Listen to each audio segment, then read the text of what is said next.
Flood destroys 200 houses, displaces thousands in Kaduna State. Road accident kills 16, injures 3 on Ore-Benin Expressway. Several passengers injured as 2 BRT buses collide in Lagos State. On the foreign scene, Ronaldo hints at surprise retirement, rules out coaching future. Good afternoon and welcome to the news update on Trust Television. I am Aisha Salihu.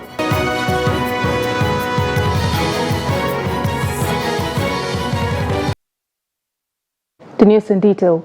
The Executive Secretary of the Kaduna State Emergency Management Agency, Usman Hayatu Mazadu, has said that despite predictions and warnings on the impending flood, some residents refuse to relocate, leading to the destruction of over 200 houses. The Kaduna State government, however, appealed to residents living in flood-prone areas to evacuate immediately following the devastating flood that affected Sabongari and Zaria local government areas. Mazadu said that the state government had taken measures to mitigate the impact of the flood, including desilting drainages and conducting sensitization campaigns. He called on residents, particularly farmers, to take advantage of alternative land provided by the state government for farming and to relocate to urban centers. The rainy season, he predicted, would be longer than usual, increasing the risk of flooding across the Sabongari local government area of the state. As flood waters continue to wreak havoc across towns and villages of Jigawa State, farmers are working hard to salvage what remains of their harvest in the water. Trust TV's correspondent Idris Jibrin visited Oyo local government area of the state and now reports. This is Gansa in Bujiloku government area of Jigawa State, where flood waters have submerged more than half of the town. Court sessions have been suspended and the hospitals and markets are closed, leaving the community at a standstill. You can see that everything has stopped in this community. Behind me is the court, the hospital, and then the district head house. They are all covered in water. There is no way you can go in or come out of the water because everywhere is blocked. Residents report that thousands of homes have been destroyed, leaving the town completely cut off from surrounding areas. With over 5,000 houses lost, access routes are now non-existent. We have lost so many houses around this community. Over 5,000 houses were collapsed and so many people were injured here. And we don't have access roads to the rest of the town from this particular place where I'm standing. Farmers in Bujiloku government report that their entire farmlands have been wiped out by the floods. Tragically, 3 people have died and several others have been injured as buildings collapsed around them. As you can see, we have lost virtually everything we planted this year. Our farmlands have been washed away. Our farm produce is gone. In fact, at the moment, we don't have food to eat because I have lost everything from this flood. The Jigawa State Emergency Management Agency warns that the number of the affected individuals is likely to increase as the rain continues across the state. Even the IDPs keep on increasing because of the continued rain. Before we assumed that it is only the dam that will give us this havoc. But unfortunately, it's not the dam now, it's just the heavy downfall that is affecting that is causing the flood.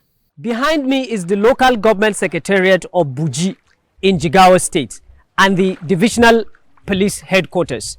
Now, the access road has been blocked and residents are saying that an estimated 5,000 houses have been destroyed by the flood and about 3,000 farmers have lost their entire harvest this year to flood. Now, residents are calling on both the state and federal government to come to their aid as they face imminent food shortage this year. Idris Jibrin, Trust TV News, Jigawa. Saina town is reeling from severe flooding after the recent opening of dams in Funtua, Turata and Shagari. The Cube Culvert, a critical road link connecting Sokoto to Birnin Kebbi and Niger Republic, has been underwater for days, disrupting transportation and daily life. The flooding has also desecrated a nearby cemetery, leaving the final resting place of loved ones submerged. The report. Additionally, a fish farm that relied on the culvert's water source has suffered a devastating loss, with all its fish swept away by flood waters. Residents report widespread destruction, with multiple homes and properties affected, leaving the community in a state of crisis, particularly in the case of the company residents, a village few kilometers from Saniya town. Even after a few days, their houses are still submerged in water, forcing them to seek shelter at a nearby IDP camp. Motorists are also feeling the impact, with the road closure causing significant delays and disruptions to business and travel. As the Saniya community struggles to come to terms with devastating floodwaters, residents are appealing to the government and public-spirited individuals to come to their aid. They also are urging the government to take proactive measures to prevent such disasters in the future by converting the culvert into a bridge, as these would not only ensure safer passage but also safeguard the community's livelihoods and well-being.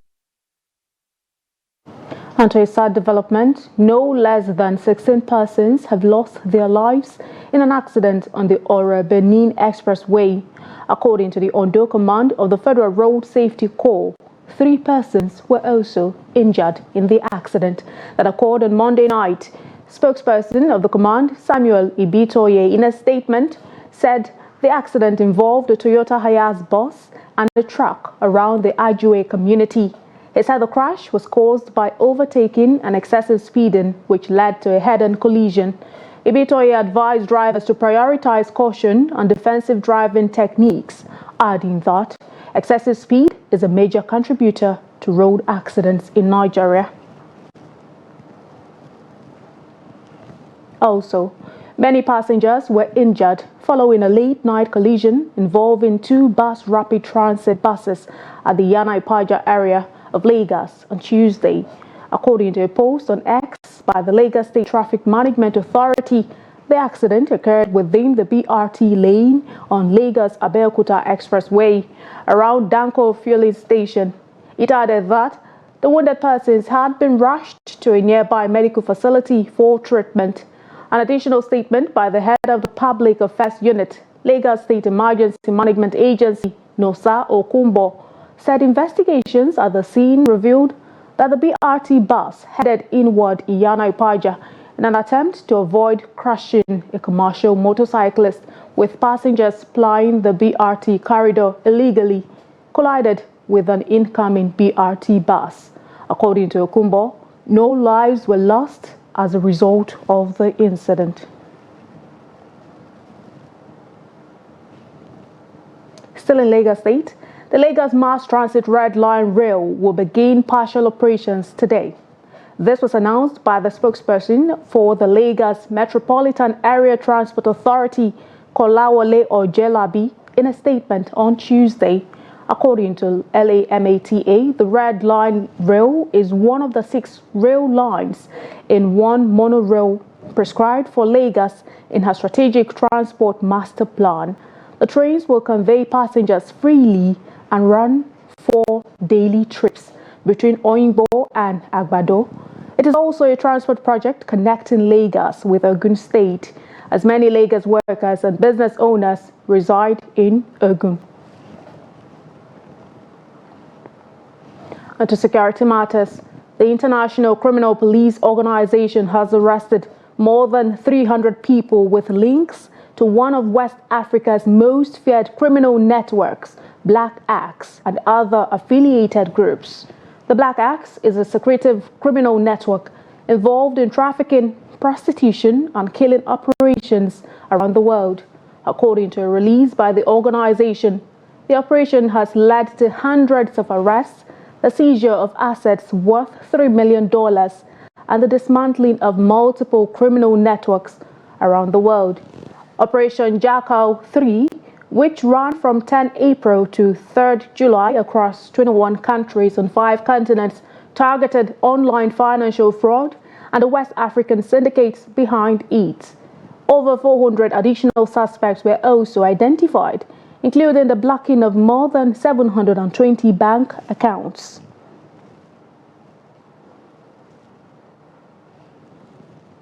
Civil servants in Adamawa State have commended Governor Madu Umaru Fanteri for swiftly implementing the new 70,000 naira national minimum wage. Adamawa is reportedly the first state to roll out the new wage, aimed at alleviating the economic challenges facing Nigerians. Gibson Swadigo reports from Yola.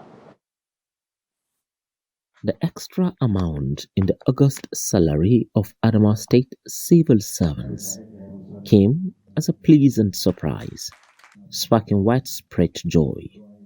This boost reflects Governor Madu Umaru Fanteri's commitment to fulfilling the promise of the 70,000 minimum wage in line with the federal government's directive.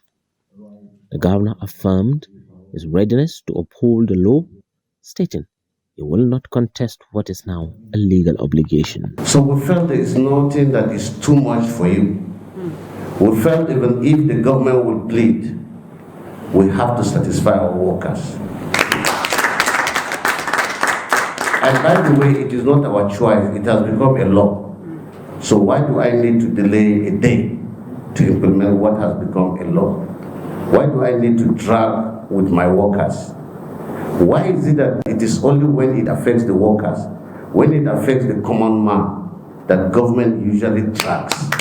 Civil servants in Adamawa State are lauding Governor Madu Umaru Fanteri for taking the bold step to implement the national minimum wage.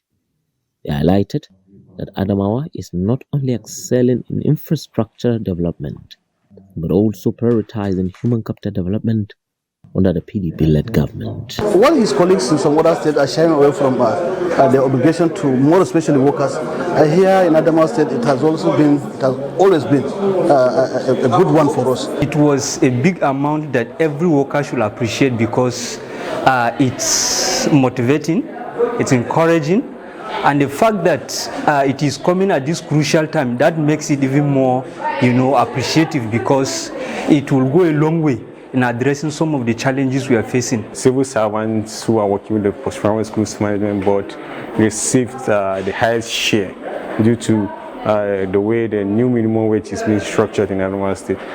As it is right now, many people are counting on me, and with this money, I can do a lot with it. The Adamawa State government plans to submit a request to the State Assembly to amend the law governing the salaries of Judiciary, Accountant General's Office, and State Assembly workers. This adjustment aims to ensure that these employees also benefit from the 70,000 minimum wage by September. Gibson Soadgo, Trust TV News, Yola. You're watching the news update coming to you live from Trust Television studios in the nation's capital. Still ahead. Residents decry fuel price surge, crippling artificial scarcity. We'll bring you details of this story and more after the break. We'll be right back. Thanks for staying with us. Let's have another look at some of our top stories. We told you that flood destroys 200 houses, displaces thousands in Kaduna State. You also heard road accident kills 16, injures 3 on Ore-Benin Expressway. Moving to other stories, and now to matters of health. The Lagos State government has raised alarms over the possibility of the new Mpox variant, Clade 1, entering Nigeria. During a media briefing on Tuesday, the State Commissioner of Health, Professor Akin Abayomi, expressed concern about the virus spreading from the Democratic Republic of Congo to other African nations, including Cameroon, Rwanda, and Burundi. With Lagos being a major hub for international travel and trade, the state is at heightened risk of the virus being imported. Professor Abayomi emphasized that the World Health Organization has declared the outbreak of this new variant in the Democratic Republic of Congo as a public health emergency of international concern. He pointed out the potential threat posed by the virus's spread through multiple airline and shipping routes. which could bring contaminated passengers, goods, or persons into Lagos. The second thing we're doing today is to initiate the Emergency Operations Center that will be focused specifically on the issue of the Mpox outbreak on the continent. And the third thing is the activation of a statewide public health awareness campaign to educate the public on Mpox, the risk of Mpox to our residents, and how to take proactive measures to curtail being exposed to Mpox should the situation arise. I want to be clear that we have two major varieties of Mpox. We have the Mpox that is indigenous to West Africa, and we have sporadic cases of Mpox from time to time occurring in Lagos. For example, this year we have had one confirmed case of Mpox out of about 53 suspected cases. We were only able to confirm one, and that was in the month of May. As we stand now, we do not have any active cases of Mpox in Lagos.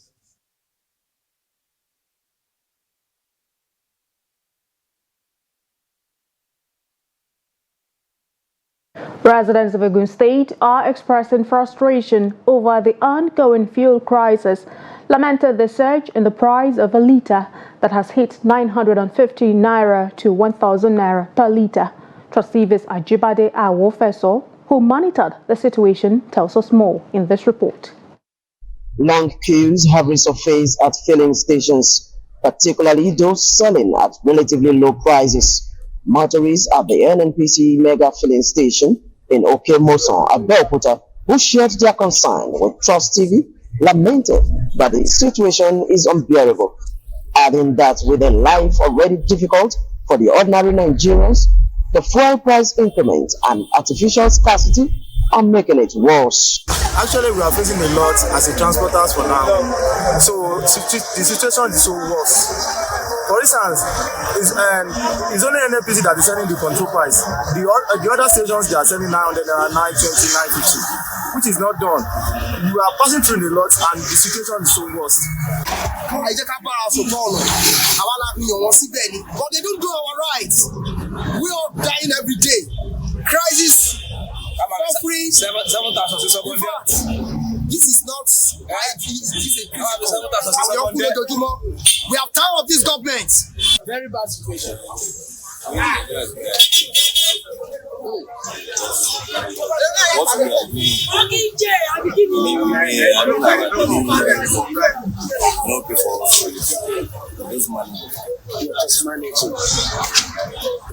Residents are urging the federal and state government to find a lasting solution to the crisis, warning that inaction could lead to Nigerians taking matters into their own hands. To say the real facts, tell the government, they should do something concerning what is happening now. We have tired of this. Thank you. Buying for a costly price, 1,000 naira. Oh God. We are imploring our government, we are imploring them to please, to take everything so easy for us, just because it's so hard. So hard.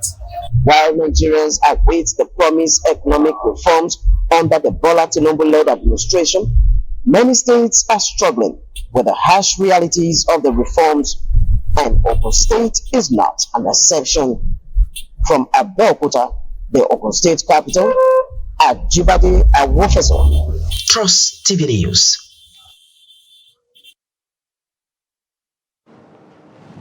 And in business, President Bola Tinubu is to visit China in early September in a strategic move to strengthen bilateral relations between the two nations while pursuing key economic opportunities. Special advisor to the President on Media and Publicity, Ajuri Ngalale, who revealed this to newsmen at the State House, Abuja, on Tuesday, said the President would visit major Chinese companies in a bid to accelerate the completion of the Ibadan to Abuja segment of the Lagos to Kano rail project. He added that Tinubu would also meet with CEOs of 10 top Chinese corporations which manage over 3 trillion naira in assets across sectors such as ICT, oil and gas, aluminium production, seaport development, finance and satellite technology. President Tinubu will hold talks with Chinese President Xi Jinping, during which both leaders will sign several memoranda of understanding to strengthen bilateral ties.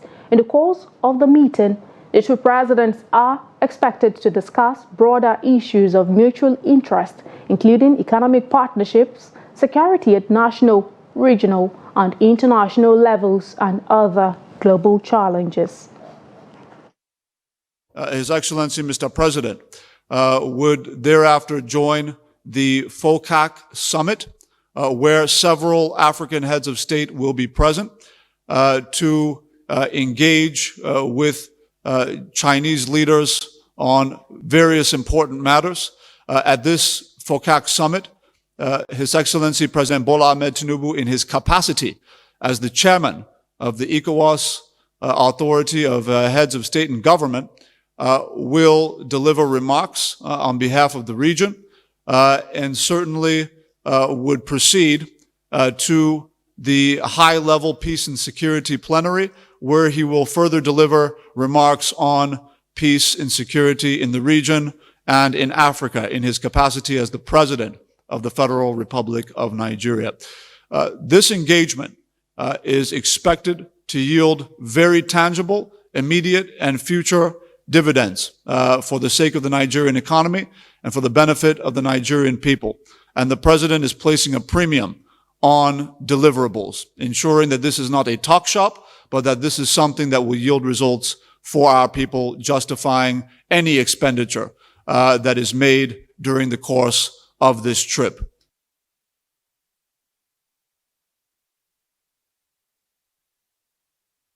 We'll take it away from Nigeria now. At least 9 Palestinians have been killed after Israel launched a large-scale ground and air attack on the northern part of the occupied West Bank.